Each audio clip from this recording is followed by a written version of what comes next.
Olá, pessoal. Vamos finalizar o nosso tópico 2 da disciplina de Economia da Engenharia 1, perpassando sobre os vários indicadores macroeconômicos numa perspectiva histórica, no caso brasileiro, e crítica também. Nós finalizamos o terceiro vídeo deste tópico 2 falando sobre o PIB brasileiro numa perspectiva histórica e sendo comparado em termos do dólar, em termos de dólar, né? E nós verificamos que de 2011, que foi o nosso ápice, em termos de riqueza gerada no nosso país, até o último ano, 2020, que foi o ano em que o PIB foi mensurado completamente, tivemos aí uma redução de mais de 40% de riqueza, isso é mensurado em termos de dólar. E aí nós vamos adentrar em outros indicadores, tais como PIB per capita, vamos falar de desemprego, câmbio, salário mínimo, balança comercial, déficit público, e a gente encerra esse tópico 2, e tem como missão fazer esse entrelaçamento entre a macroeconomia, microeconomia e economia de empresas, e sendo finalizado com os principais indicadores da macroeconomia brasileira numa perspectiva histórica e crítica. Então, o PIB per capita, nós podemos ver desde 96 até o ano passado, 2020, que em termos reais, em termos de reais, teve um crescimento, tá certo? E teve certa estagnação entre 19 e 20. Porém, quando a gente compara em dólar, para ter alguma relação de manutenção, do poder de compra do dinheiro, o dólar ajuda a mensurar nesse sentido, para ter comparabilidade. Então, nós tivemos o ápice em 2011, mais de 13 mil dólares, a renda per capita do brasileiro, que é o PIB dividido pela população brasileira. E dos anos seguintes, nós tivemos tanto uma redução do PIB em dólar, como também um aumento de população. A estimativa hoje do IBGE em 2021, população em torno de 214 milhões de pessoas, nacionais que vivem no Brasil. Então, nós tivemos uma redução de mais de 13 mil dólares per capita, isso ao ano, para 6.819 dólares. Uma redução aí de 48% do PIB per capita, que é aquela renda média da população. Então, podemos dizer que em cerca de 10 anos nós perdemos a metade da nossa renda média da população quando comparada a essa renda em termos de dólar. Certo? Então, é um momento crítico, um momento difícil da economia brasileira. Porém, se a gente olhar para 20 anos atrás, por exemplo, temos uma condição um pouco melhor, mas a gente pode ter uma ideia que regredimos pelo menos aqui 13, 14 anos, em termos de PIB per capita. Temos um caminho aí a percorrer, esperamos que a economia retome a partir de 2021 para que os números melhorem, tanto o PIB, do ponto de vista agregado do país, como também o PIB per capita. Outro indicador super interessante, do ponto de vista macroeconômico, é o dólar. A gente percebe, olhando aqui lá para o início da série histórica, que eu captei para vocês, continuando lá em junho de 94, início do Plano Real, um dólar foi equiparado a um real. E, por alguns meses subsequentes, nós tivemos o dólar sendo a moeda mais forte que o real, ou seja, para se comprar um dólar precisaria apenas de 82 centavos de real. Claro que um real tinha um poder de compra bem interessante, bem elevado. O diesel girava em torno de 30 centavos, um pouco mais naquela época. Então, hoje, com um real, quanto de diesel pode ser comprado? Naquela época, conseguia comprar 3 litros. Hoje, consegue um quarto de litro por aí. Então, só para vocês terem ideia, mais dessa paridade do dólar com relação ao real. Praticamente, o câmbio era chamado câmbio fixo, vocês podem perceber que teve uma variação muito pequena, porque o Banco Central brasileiro fazia transações para tentar, de alguma forma, manter o câmbio em torno de R$1, um dólar ficou em torno de R$1. E aí, em 98 para 99, houve digamos assim, a flexibilização do câmbio, deixando de ser um câmbio fixo para ser um câmbio flutuante. Então, as próprias fluxos de entrada e saída de dólar, fluxos de procura e demanda de dólar, que de alguma forma iriam influenciar o valor do real frente ao dólar. E essa política de câmbio flutuante até hoje perdura. Há algum tipo de intervenções, sim, taxação, né, de investir, entrada de dinheiro estrangeiro no Brasil, investimento estrangeiro, aumenta taxa, diminui taxa sobre transações financeiras, existe é o tipo, mas bem menos do que existia até 98, 99, período que houve essa flexibilização do câmbio. E aí nós podemos perceber, né, momentos de queda, de alta, aqui na eleição, da primeira eleição do presidente Lula, né, teve um aumento, né, do dólar, a fuga de capitais, até eu havia comentado, a expectativa, né, de um governo, digamos assim, antagônico ao capitalista, né, ao movimento dos capitalistas, aos investidores. Então, houve uma fuga de capitais, saída de dólar do país, e teve uma expectativa de crescimento do câmbio, chegando a R$4 por dólar. Houve uma queda logo em seguida, né, a questão da contratação do Henrique Meirelles para ser presidente do Banco Central, a Carta ao Povo Brasileiro, de alguma forma, mantendo o compromisso do governo com o tripé do Plano Real, né, de meta de inflação, meta de superávit para pagamento de juros da dívida, né, que é o modelo escolhido no Plano Real para financiar o déficit público, e também a questão do câmbio flutuante. Né, justamente aqui o câmbio flutuante, lá em 99, né, o efeito teve a chamada maxi-valorização, né, ou maxi-desvalorização do real frente ao dólar. Foi uma desvalorização muito abrupta, foi praticamente de 1 para 2. Tá certo? Então, esses momentos de desvalorização têm efeitos, inclusive, inflacionários no país, já que alguns dos nossos produtos são cotados em dólar. Não todos, mas alguns, principalmente em termos de commodities.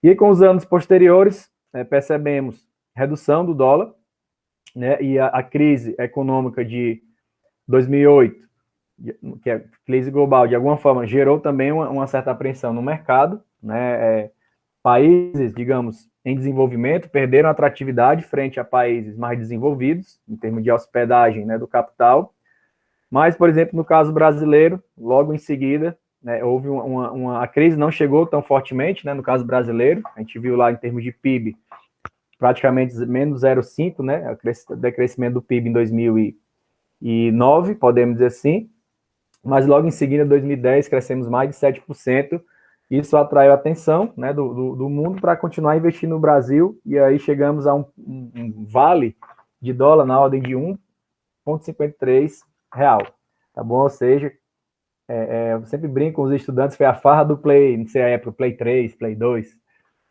Play 3, porque estava barato, quem tinha condição, barato, por exemplo, viajar, né, para fora do Brasil. E estava muito barato comprar produtos estrangeiros, fazer importação. E aí veio um contramovimento.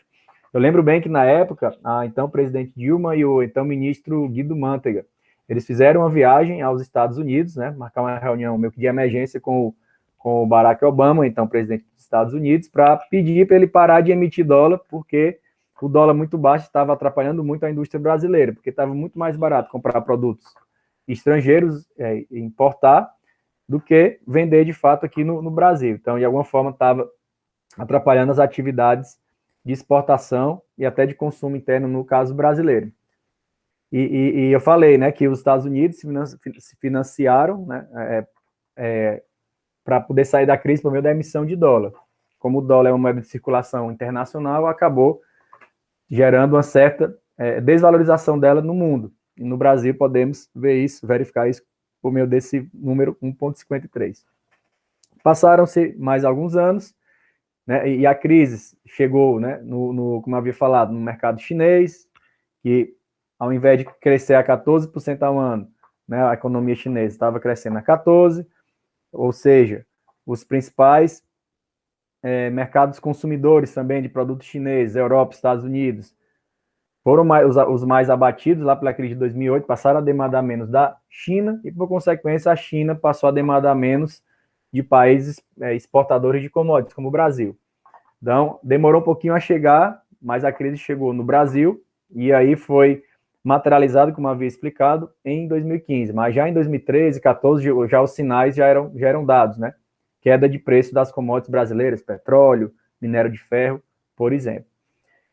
E com a reeleição da presidente Dilma, também houve uma expectativa de não manutenção, né, das condições econômicas do país. Houve questão da inflação logo no início de 2015, né, tarifas elevadas de energia, de combustíveis, ou seja, perdeu-se a credibilidade, no caso brasileiro, e os investidores se retraíram, os investidores estrangeiros tiraram capital estrangeiro, isso fez com que o dólar se valorizasse também. Eu lembro, eu estava numa reunião lá na Federação das Indústrias do Estado do Ceará, salvo engano, era o dia 9 de setembro, era o mês de setembro de 2015. E o então presidente, o presidente Beto Student, estava numa fala de acolhimento dos convidados e parou a sua fala, recebeu um bilhete, né, e leu que o Brasil, naquele momento, acabava de perder o Investment Grade. Era um grau de investimento concedido por agências internacionais de avaliação de risco que, de alguma forma, dão segurança e até viabilizam, em termos de estatuto dos fundos de investimento, que o Brasil recebesse alguns investimentos de alguns fundos internacionais. Perdendo esse investment grade, esse grau de investimento, alguns fundos estrangeiros não poderiam aplicar no Brasil. Então, foi uma notícia muito ruim, e aí que levou, né, foi mais um ingrediente dentro da crise econômica brasileira que eu já vou explicando nos vídeos anteriores. Então, houve o processo de impedimento da presidente Dilma, né, eleita no segundo mandato, entrou o Temer, presidente Temer, praticamente ficou estabilizado em R$3 por dólar, e na transição, né, a campanha presidencial de 2018, houve um aumento, permaneceu um patamar já de R$4, e com a crise imposta pela Covid-19, disparou para quase R$6. Então, o máximo que a gente chegou na série histórica, 5,93 em maio de 2020, e com tendência de redução, né, para os meses posteriores. Então, esse é o comportamento do câmbio, né, que tem relação também com inflação, já havia mostrado a série histórica, e, claro, com a mensuração do PIB em dólar também. Então, essa é a série histórica.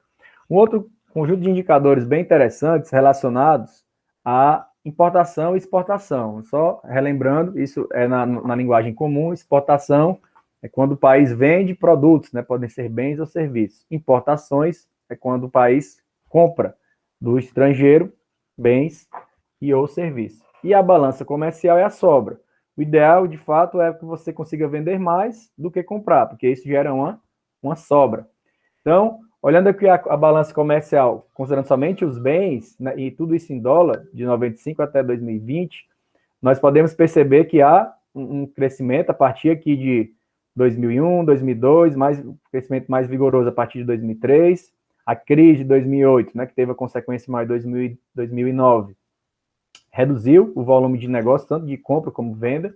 2010 voltou a crescer, chegamos no ápice em 2011, tá certo?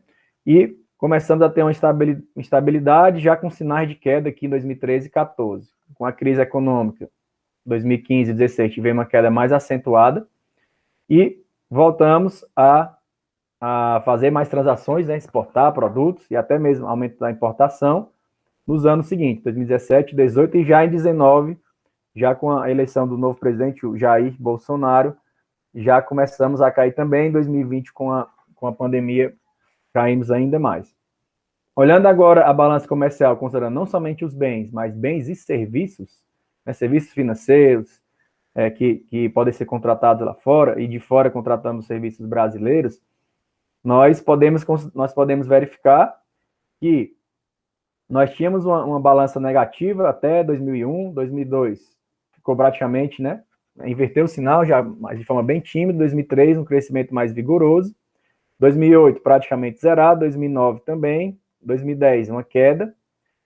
Ou seja, importamos mais do que exportamos, mas essa questão de importar mais é um fruto também do crescimento econômico, porque o Brasil não tem tecnologia e capacidade de produção de máquinas, equipamentos, para atender a própria demanda interna das empresas, das indústrias, para produzir mais. Então, muitas vezes são necessárias importações de equipamentos. Então, tivemos aqui, nos anos posteriores, né, uma balança comercial desfavorável, negativa, ou seja, importando mais do que exportando, certo? E 2015 veio a crise, o volume geral baixou em 2016, timidamente voltou em 2017, 2018, 19, estabilizou, e 20 já tivemos uma queda. Então, esse gráfico mostra essa relação entre a compra e venda de mercadorias, aí considerando o Brasil frente às nações estrangeiras. certo? Que é a indicação da crise. E vendo agora um outro indicador super importante, que é o déficit público, né, o chamado também resultado fiscal do governo, que é isso, é tudo que o governo arrecada, né, de impostos, com as suas empresas estatais, e também tudo que ele gasta, né, os gastos com servidores, né, com investimentos, gastos com previdência, entre outros gastos. Tá bom? Então, temos aqui, né, os dados consolidados, vocês podem consultar, né, com detalhe, eu vou falar os principais. Nós temos, né, como nação, desde 97, né, um crescimento das receitas, que é a barrinha azul, podemos perceber, e das despesas públicas, né? Nós crescemos as despesas, podemos perceber de 97 até 2014, 15, mas de forma mais que proporcional, fizemos um crescimento das receitas também. Mesmo tendo aumento de despesas públicas, as receitas estavam, de alguma forma, gerando aquele superávit e tal para pagar os juros da dívida, que é um dos tripés do Plano Real. Em 2014, né, já começamos aqui a ter sinais de que a receita é menor do que a despesa, né, e aí que eu falei, não houve uma discussão séria, né, dos candidatos, então, à presidência da República sobre essa questão, a mudança do cenário internacional, a mudança das contas públicas brasileiras. Então, houve um processo de sucessão, reeleição, mas, logo em seguida, a realidade veio, né, e como consequência, podemos verificar um aumento de gastos e a não aumento proporcional das receitas. Ou seja, tivemos um déficit público bem elevado. Isso que não acontecia, tá certo? Desde 97, né?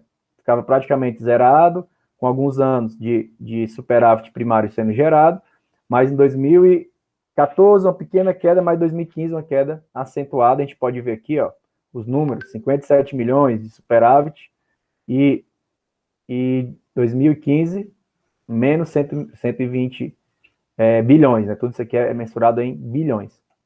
Ou seja, é um déficit, né, em termos de comparação, receitas e despesas públicas. E, lembrando, porque existe o superávit primário, a ideia é gerar uma sobra entre a receita e o gasto público para poder pagar os juros da dívida, tá bom? Dentro daquela ideia de rolar dívida, dentro do controle de relação dívida-PIB. Só que nesse ano nem isso foi conseguido. Então, para fechar as contas, o Brasil precisou pedir mais dinheiro emprestado e ainda pagar mais juros, tá certo? Aí que é o chamado resultado nominal, né, que é o que sobra depois. Então, a gente estava vindo aí numa perspectiva, né, de resultado nominal negativo, mas entrando o capital de empréstimos, tá certo? Que é aumento de dívida em 2015, praticamente, ó, quase que duplicou o resultado de 2014.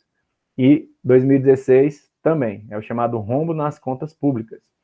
Então, tivemos esse resultado de 2016, 2017, percebemos aqui uma pequena tendência de melhora, né, nos anos posteriores, 2017, 2018, 2019, veio a crise da Covid, que foi como uma bomba, uma bomba mesmo, né, no que diz respeito às contas públicas, né? Olha o déficit aqui gerado, né, primário, mais de 700 bilhões. Houve processo de impeachment da Dilma nesse contexto, 2015 e 2016, né, o descontrole das contas públicas, 120 bilhões, 160 bilhões negativos.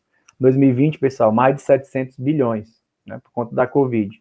Quando a gente junta com os juros pagos, o nosso déficit nominal, pela primeira vez na história, sem rival, mais de 1 trilhão de reais. Então, a situação econômica brasileira é crítica, a gente olha lá também um endividamento crescente, PIB caindo, nós podemos perceber que a crise é muito grande, certo? Então, temos uma crise econômica instalada no Brasil, né? 14, mas de forma mais contundente a partir de 2015. Como consequência, temos redução do PIB e o próprio desemprego, que eu vou mostrar para vocês que está na pior situação da história brasileira também, infelizmente. Então, esse é uma boa forma de visualizar a crise, isso na perspectiva das contas públicas. Olha que as despesas tiveram que aumentar, auxílio emergencial, e as receitas despencando, porque a atividade econômica foi muito abalada. Por isso que a gente espera que 2021 seja o ano de início de retomada. Olhando aqui o desemprego, como eu falei, vendo uma série histórica de 91 até 2002, era a metodologia antiga do IBGE, né, uma taxa de desemprego variando entre 4% 2009, houve uma mudança da forma de cálculo do IBGE, e aqui eu trago a série desde 2002 até o último mês que eu peguei, dezembro de 2020. Então, nós tivemos aqui um desemprego, né, já em torno de 13%, e aí já com sinais de melhora no início alguns primeiros anos do governo Lula. E vocês podem perceber que não é algo linear, tem sazonalidade também, dependendo do mês do ano, época de Natal, alguns meses que tem mais demanda, né, por trabalhadores e outros menos. Então, mas a gente percebe claramente uma tendência de redução do desemprego, tá certo? Chegamos ao nosso vale, digamos assim, o menor índice de desemprego, justamente em 2011, aquele ano mágico que eu falei para vocês, né? Foi o melhor ano da história econômica brasileira. Chegamos com desemprego na ordem de 4,7%. Como é que se mensura desemprego, professor? É assim, o agente do IBGE pergunta, você está procurando emprego? Se a pessoa disser que sim, ela é considerada desempregada. Porém, eu posso estar trabalhando e procurando emprego, né? Imagina, o mercado bombando, a economia crescendo, várias oportunidades, eu posso estar no emprego querendo outra posição. Então, ele entra também nessa conta. Por isso que se fala que esse número de 4,7%, na prática, significa o pleno emprego. As pessoas estão trabalhando, têm opções de renda.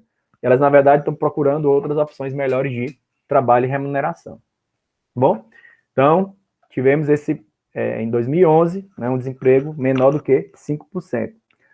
Olhando aqui para a história mais recente, nós tivemos uma certa estabilização, né, no segundo governo da Dilma, do primeiro governo da Dilma, e a partir do segundo, né, dentro da crise econômica, o desemprego disparou, né, foi aqui em torno de 8% para mais de 12%, chegando aqui, ó, mais de quase 12%. E aí teve o processo de impeachment, a situação piorou ainda mais, e aí, de forma bem sutil, bem tímida, um processo de redução paulatina do desemprego. E a crise da Covid-19 fez com que houvesse uma disparada do desemprego, chegando a mais de 14%. Isso representa, pessoal, cerca de 15 milhões de brasileiros que estão aptos ao trabalho, né? A população econômica ativa, buscando trabalho, mas que não consegue por falta de oportunidade. De forma crítica, isso pode ser somado também aos trabalhadores informais, né, do brasileiro, que estão aí, não têm acesso à previdência, de alguma forma, leis que protejam o trabalhador.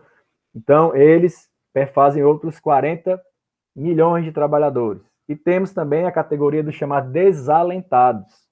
Também o IBGE divulga essa série. Os desalentados são aqueles que não procuram emprego, né, porque desistiram. Ele acredita que eu não consigo mais emprego, não estou procurando. E vivem à margem da sociedade, pessoas que vivem em situação de rua, pedintes, e são outros quase 20 milhões. Então, a gente junta, pessoal, desempregados, informais e pessoas desalentadas, temos aí quase 70 milhões de pessoas, né? É uma população muito grande que de alguma forma estão à margem, né, ou pelo menos em condições, digamos assim, subutilizadas de condições de trabalhar e produzir.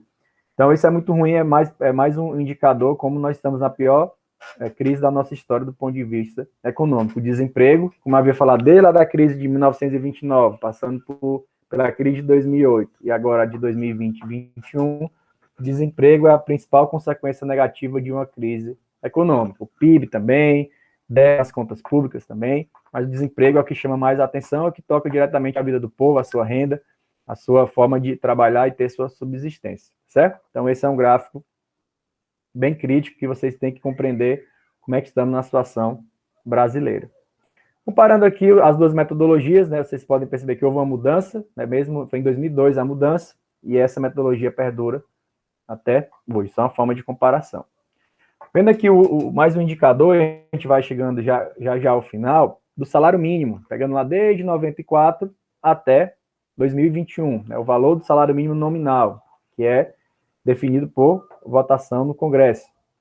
Então, percebemos uma evolução do valor do salário mínimo em termos, né, mensurado em reais, tá certo? E quando a gente vai comparar o valor mantido o poder de compra, né, ou seja, considerando efeitos de inflação, por exemplo, a gente percebe que há um aumento real, lá desde 94, 95, mais tímido, e aí no final do governo Fernando Henrique já começa a crescer um pouco mais, com o Lula começa a crescer um pouco mais, e aí chegamos a uma certa estabilização dos anos recentes para cá, justamente nos anos em que ocorreram a crise, certo? Então há uma tendência há um crescimento nominal do valor do real, mas em termos de poder de compra, de fato não há uma melhoria. Isso de alguma forma aflige e diminui a perspectiva econômica das pessoas mais vulneráveis, que é a grande parte da população brasileira que recebe, por exemplo, salário mínimo. Isso da população formal, sem contar aquela parte da população informal, certo? A população economicamente ativa brasileira está em torno de 110 milhões de pessoas, certo? Esse número varia um pouco. E aí, pessoal, chegando ao fim, apresentando todas as referências, todas as fontes a partir das quais a gente conseguiu montar todas essas séries históricas. Elas não são dadas automaticamente, tive que pesquisar, montar, fazer planilhas acessórios para trazer para vocês dentro dessa lógica de explicação. Então, a gente acessou o Banco Central, o CPEA, IBGE, alguns livros também, tá certo? Alguns autores, IPEA, tá bom? O Tesouro Nacional, autores, né? A gente até recomendou as referências para montar essas séries para vocês, são públicas, são de acesso público, mas precisa entender a forma de identificação das séries e montagem, né, das planilhas para a construção dos gráficos, que ajuda a entender o comportamento das várias variáveis macroeconômicas e poder fazer análises críticas, né, e até tentar compreender a situação, né, do Brasil frente a outras nações do mundo. Espero que tenham gostado desse tópico 2, ele é bem longo, ele é o mais longo da disciplina, por isso foi dividido em 4 vídeos. Vejam e revejam quantas vezes forem necessárias. Leiam os materiais complementares, procurem ver esses gráficos, todas essas discussões críticas que nós fizemos, né, e tentem confrontar com o noticiário que vocês veem no dia a dia. Com certeza vocês terão uma compreensão bem melhor, do ponto de vista crítico, de como funciona a economia, não só do Brasil, mas do mundo também. Muito obrigado pela atenção de vocês, muita saúde e até a próxima.